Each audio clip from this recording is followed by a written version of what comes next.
ሊነገርበት ሳይሆን ሊነገረው ነው የሚገባው። ግን እኮ የሰው ቢዝነስ እያበላሸ ነው። መቼም ሆን ብሎ ፌስታል ያበላል።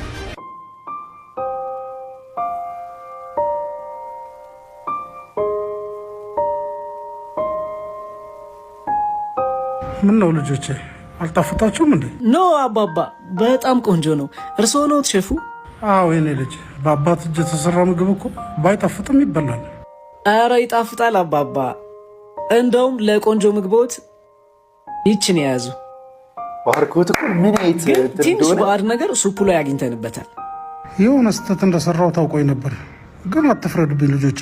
እናትም አባትም ሆኜ ያሳደግኩት ልጅ ታሞብኝ የመድኃኒት መግዣ የሆስፒታል መተኛ ሀሳብ ውስጥ ቢከተኝ ነው ባዕድ ነገር መጨመሪያ።